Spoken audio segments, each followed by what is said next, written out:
This video is on the circumcenter of a triangle. It is at the intersection of the perpendicular bisectors of a triangle. So we're not talking about angle bisectors here. We're talking about bisectors of a side of a triangle that also leave that side at a 90-degree angle. So first thing we have to do is find the midpoint of these sides, very similar to finding the medicenter. So the midpoint here looks to be there, halfway in between. So there's our midpoint. And then we want to connect that, or we don't want to connect that side to a vertex. That would be a median. What we want to do is draw a line from here, this midpoint, that goes 90 degrees off of this. So notice that that line will not connect with our vertex, and usually they do not. So here's my 90-degree mark right there and right there. If I connect my midpoint to all of those, I get something like this. My line is not going to be very good, but it's a 90 degree from there. So this is different from our medians because the medians connect a midpoint to a vertex regardless of the angle. Notice that angle right there is not 90 degrees. None of these are. This one always goes off at a 90-degree angle because it's perpendicular, and it cuts it into two equal parts. So it's similar to the median in that it cuts it into two equal parts. It is a bisector, but it is a perpendicular bisector, so it will not connect with this opposite vertex, or at least it won't very often. So it's okay that it doesn't connect there. It needs to go off at a 90-degree angle. If I pick another point and another side, so maybe this one right here, I can put my protractor down and find out the length of this side, which looks to be about a little less than 1, so I'll go a little bit less than a half for its midpoint right there. And then I won't try to connect that to the vertex. Very common mistake. Again, we're not making medians here. What we are doing is we are making perpendicular bisectors. So I already found the bisection, the midpoint, and now I need to make a perpendicular angle off of there. So what I do is I put it on the midpoint, and I mark where 90 degrees would be. And you'll notice for this one, it's pretty close to hitting that vertex, just a little bit off, but it does not go through it. Just a little bit off of there. Not quite connecting. And then lastly, I'll find the midpoint of this last side and draw a 90-degree angle from it. So the midpoint here is going to be about a half, looks like. That's an inch. I drew very close to an equilateral triangle here. And the closer you are to equilateral, the closer you will be to actually intersecting these vertices. This guy right here is going to go off at a 90-degree angle, somewhere around there. Leaving at 90. And the intersection of these three perpendicular bisectors will be our circumcenter. And the idea being that center right there of the triangle is the center of a circle that hits all of these points all at once. So I'll try to draw that. Not bad, I guess. But this is the center, meaning that any line from the center on out will be equidistant because they are all radii. For an obtuse triangle, the same idea holds. We're going to pick a side, find the midpoint. For this one, it looks to be about 1 3/4 of an inch, so it's going to be a half an inch plus 3/8, so it's going to be 1, 2, 3 about here. So there's the midpoint of this side, and again, I'm not trying to connect that to my vertex. That would be a median, and we're not finding medians here. We're finding perpendicular bisectors. So we already bisected it. We cut it in half. Now we need to draw the perpendicular from it. So I'm going to put my protractor on that point and then draw a line off of that point that goes off at a 90-degree angle. So something like this, I think. Again, they don't have to connect the vertices, and they often connect to the vertices, and they often do not. So there's my obtuse, my first perpendicular bisector off of that side. Picking another color. Let's find my dark green. Where is my dark green? There it is. Pick another side. Find the midpoint. Here looks to be about 1 5/8.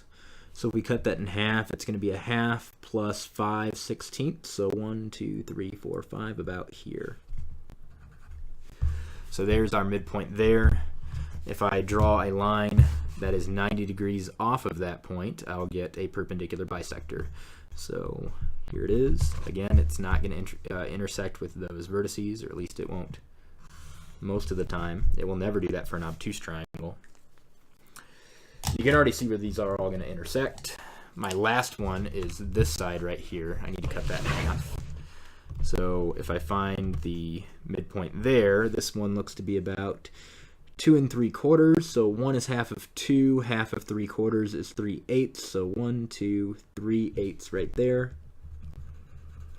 That's going to be the midpoint of that side. And if I draw a 90-degree angle off of there, which you'll notice once again does not go through the vertex, I get something like this. And if I was careful, if I bisected all of these, I would have gotten an exact intersection of all of those, right about here-ish. And so that point right there is our circumcenter. It's the center at which we could draw a circle that would hit all of these points. So from here to here, and here to here, and here to here, all radii of the circle. And if I'm careful, I might be able to draw a circle that's centered about there. It's a terrible circle, but that's the idea. So at the intersection of all of the perpendicular bisectors is the center of a circle that hits all of the points on the outside of a triangle. It can be outside, like it is here for a obtuse triangle. It can be inside when it's acute. And what we say when we have a circle that hits all the points of another object, it is said to be a circumscribed triangle. So this triangle right here is being circumscribed by this circle. So that's why we call it the circumcenter. Circum meaning circumference, which has to do with circles. So if we take a right triangle, which I won't be able to draw a circle for this one, I'm telling you right now, we try to find the perpendicular bisectors. We have to find the bisector first, or the midpoint. So this looks to be about 2 1/4. So half of 2 is 1, half of 1/4 is 1/8. So right there, 1 1/8 is our bisector for this side. So it bisects it. The perpendicular off of there is going to be something like this. So it leaves at a 90-degree angle. If I pick another side, find the midpoint. Midpoint of this side is going to be at 1 because the side length is 2. So I bisected it, and there's the midpoint. The line that's going to bisect it is going to leave it at a 90-degree angle, so it's a perpendicular bisector. And that's going to be there. You can start to see where these are going to intersect. They're going to intersect here. The last one is to take this side and cut it in half. So if I take this side and cut it in half, I get a length of 3, so 1 1/2 should be the middle, and it turns out the middle is right there. So from here, leaving it a 90-degree angle, where is that? Leaving it a 90-degree angle should be here.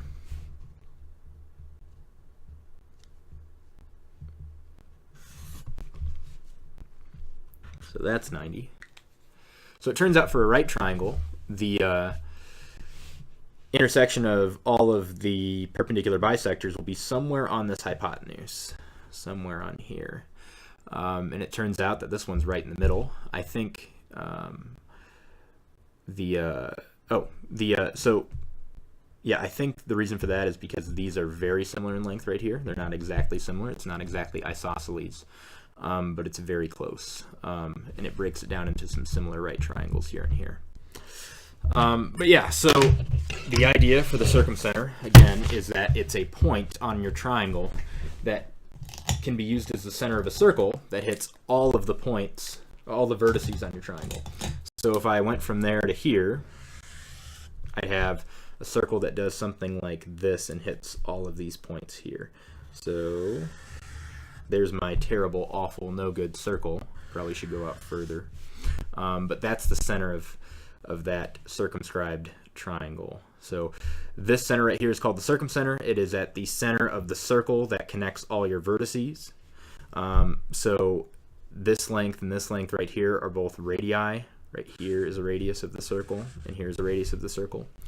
And so is this right here. So that is the circumcenter of a triangle. It is the center of the circle that hits all the vertices of your triangle. And we'll talk about all of these combined in a separate video.